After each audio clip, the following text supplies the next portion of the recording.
Sobre as nuvens existe um lindo céu. Em nome do Pai, e do Filho, e do Espírito Santo. Amém. Queridos irmãos e irmãs, sejam muito bem-vindos para mais um dia de meditação. Hoje é o 17º dia dos nossos 30 dias de oração pelos falecidos. Com muita fé e confiança, façamos juntos a oração dos 30 dias. Oração pelas almas do purgatório. Ó Pai das misericórdias, Deus de infinita bondade, humildemente vos rogamos, tenhais piedade das almas santas que estão no purgatório, especialmente dos nossos parentes e benfeitores. Lançai um olhar propício sobre elas e chamai-as para a posse da pátria celestial.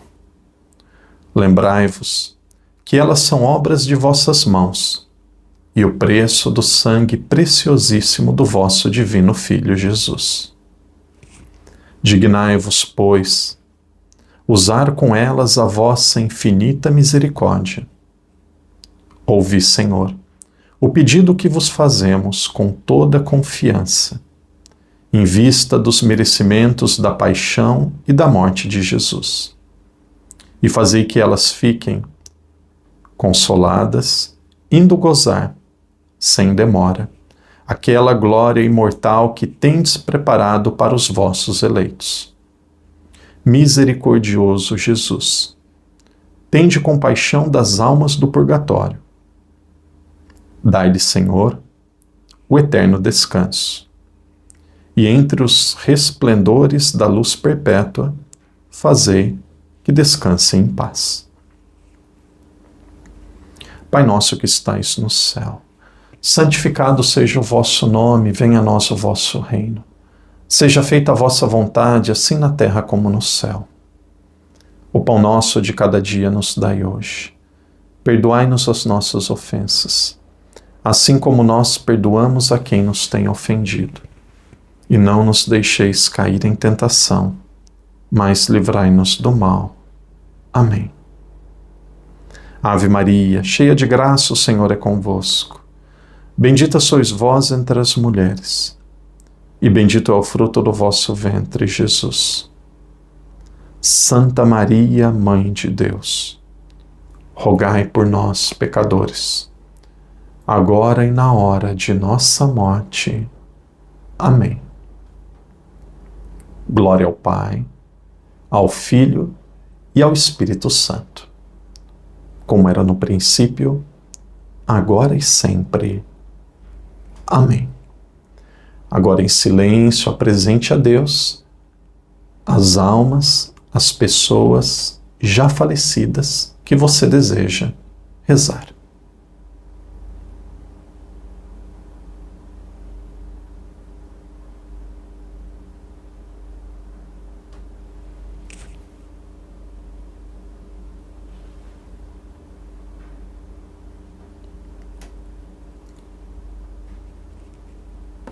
Queridos irmãos e irmãs, sejam muito bem-vindos para mais um dia de meditação. No dia de hoje nós vamos meditar sobre a eutanásia. Antes da meditação de hoje, gostaria de convidá-los uma vez mais para no próximo ano, dia 10 de julho, irmos juntos conhecer lugares santos, Egito, lugares que foram importantes no Antigo Testamento, até onde a Sagrada Família possivelmente esteve no Egito, e também conhecemos a Terra Santa, os lugares onde Jesus viveu, onde Jesus passou, lugares santos para a nossa fé. Você é o convidado do Padre. Confissão, missa diária, acompanhamento, um breve curso bíblico no lugar que os textos eles foram reais, ali onde que aconteceu tudo isso. Então, Terra Santa e Egito, no próximo ano, seja muito bem-vindo. Aqui nós temos o telefone, peço que os interessados entrem em contato com a agência. Irmãos e irmãs, o texto de hoje se encontra na Carta de São Tiago, capítulo 5, versículos 13 e 14. Então, o Padre pede que você que tem a sua Bíblia, Carta de São Tiago, capítulo 5, nos versículos 13 e 14. Vamos meditar sobre a eutanásia. Esta passagem bíblica também serve como fundamento no início da igreja para falar sobre a unção dos enfermos. Sofre alguém dentre vós um contratempo? Recorra à oração. Está alguém alegre? Cante. Alguém dentre vós está doente? Mande chamar os presbíteros da igreja para que orem sobre ele, ungindo com óleo em nome do Senhor. Então, esse ungindo com óleo em nome do Senhor, nós vemos aqui um exemplo, desde o começo da igreja, de um sacramento, de um sinal visível, mas também salvífico da presença de Deus. Temos aqui a unção dos enfermos e temos Deus pedindo, quando tem alguém enfermo, não é para matar, quando tem alguém enfermo, é para sarar, é para cuidar. Isso nós chamamos de unção dos enfermos, isso nós chamamos também de sacramento da igreja. Então, aqui fica muito claro que a igreja, ela defende a vida, ela é pós-vida, desde o início natural da vida até o seu final, que também deve ser natural. Existem muitas questões sobre a eutanásia, eu vejo muitas pessoas que sofrem com isso, pessoas que deve ser um drama cuidar de uma pessoa idosa, enferma, muitas vezes isso exige tempo, exige dinheiro. Então nós vamos ver agora o que o Catecismo da Igreja Católica fala sobre isso. Então, as nossas reflexões, elas estão baseadas na Bíblia, estão baseadas também na doutrina da Igreja. A doutrina da Igreja, ela é muito sábia e muito concreta. Aqueles que têm o Catecismo, a eutanásia vai ser tratada entre os números 2276 até 2279. Portanto, 4 números, ou 4 parágrafos. O primeiro deles, 2276. Aqueles cuja vida está diminuída ou enfraquecida necessitam um especial respeito. As pessoas doentes ou deficientes devem ser amparadas para levarem uma vida tão normal quanto possível. Então aqui é um gesto de caridade, principalmente para com aqueles que cuidaram de nós, que nos deram a possibilidade de estarmos aqui hoje. Então aquelas que estão mais fragilizadas, elas merecem e precisam ser cuidadas. Sejam quais forem os motivos e os meios, a eutanásia direta consiste em pôr fim à vida de pessoas deficientes, doentes ou moribundas.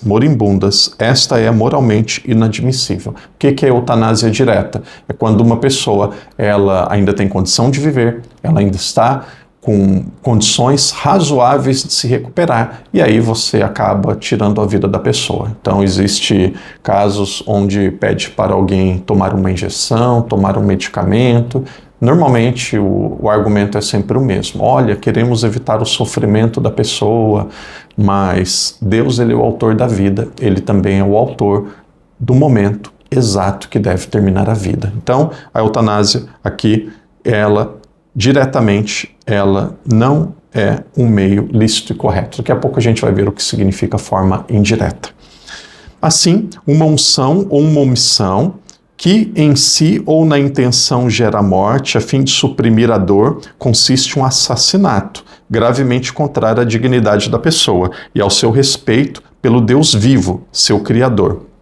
O erro de juízo, no qual se pode ter caído de boa fé, não muda a natureza deste ato assassino, que sempre deve ser condenado e excluído.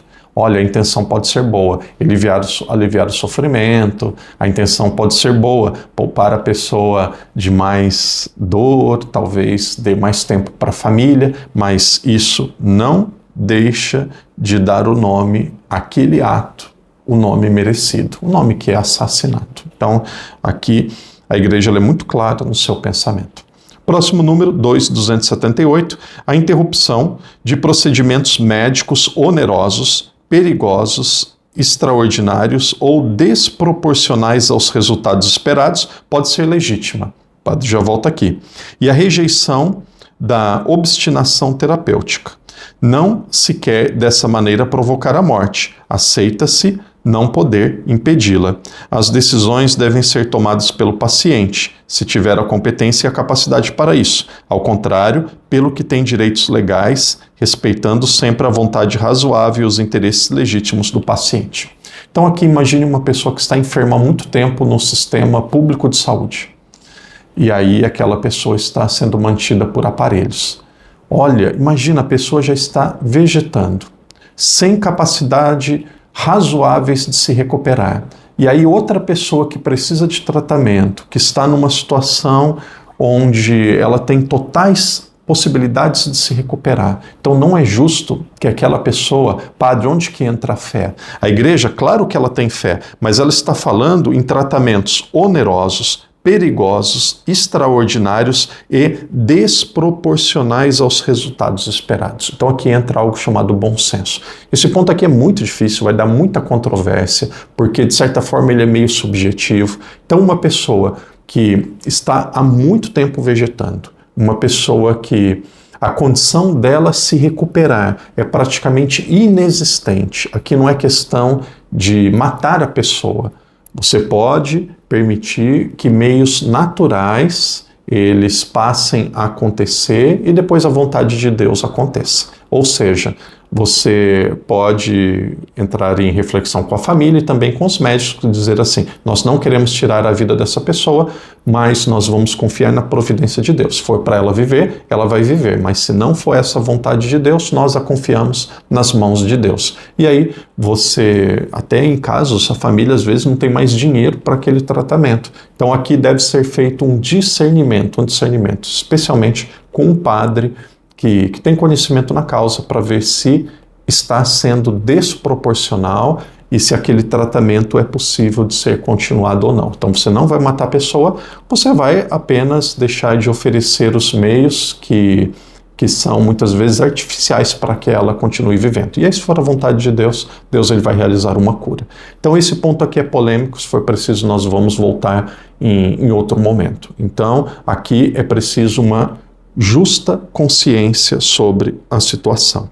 O padre lê o último ponto e depois nós vamos ter a bênção final.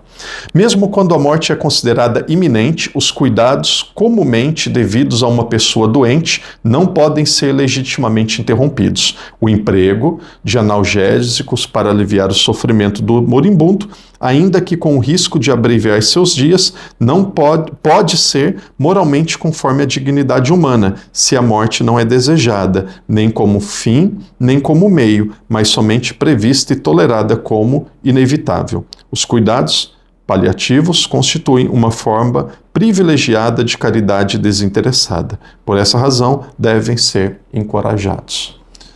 Irmãos e irmãs, o mais importante, uma pessoa idosa, uma pessoa que está fraca, uma pessoa que está enferma, ela não é um peso, ela é uma possibilidade que nós temos de demonstrar o nosso amor a Cristo, concretamente através deste irmão. Aqueles que cuidam de idosos, vocês estão se santificando, e aqueles que por algum motivo deixam os pais ou deixam pesar sobre um dos irmãos, e apenas sobre um dos irmãos ou sobre mais para um dos irmãos o cuidado dos pais, que a sua consciência possa mostrá-lo que o seu pai e a sua mãe, cuidar deles é um mandamento da lei de Deus. Honrar pai e mãe também nos levará para o céu e fará parte do nosso julgamento final. Aqueles que têm dúvida, leem novamente, tenham certeza. A vida, ela é dada e ela pode ser tirada apenas por Deus. Que Deus te abençoe. Em nome do Pai, do Filho e do Espírito Santo. Amém.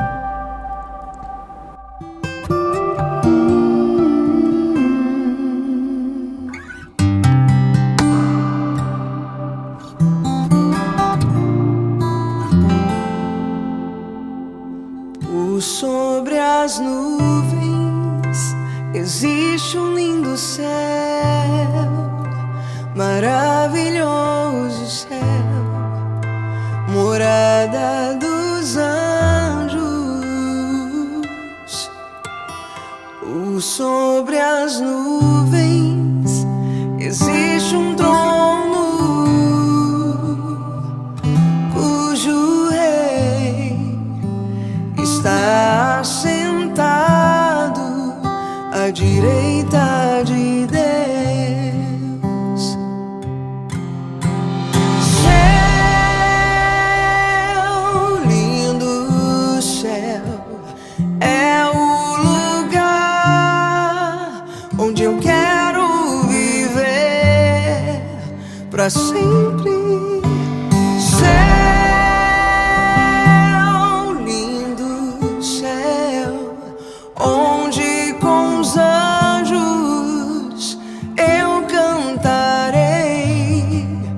Adorando ao Senhor.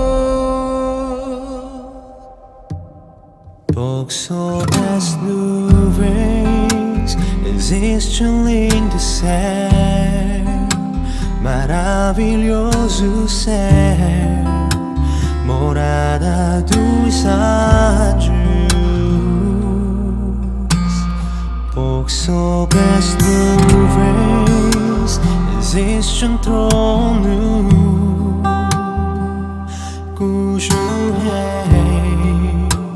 está sentado à direita de Deus. Céu, lindo céu, é o lugar onde eu quero viver pra sempre.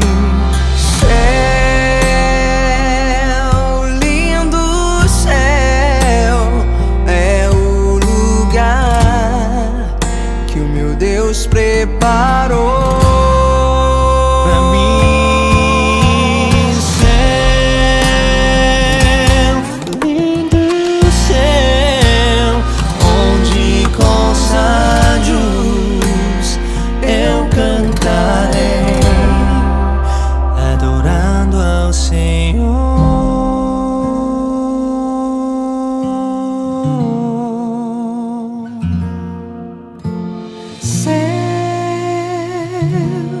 Lindo céu, é o lugar onde eu quero viver pra sempre. Céu,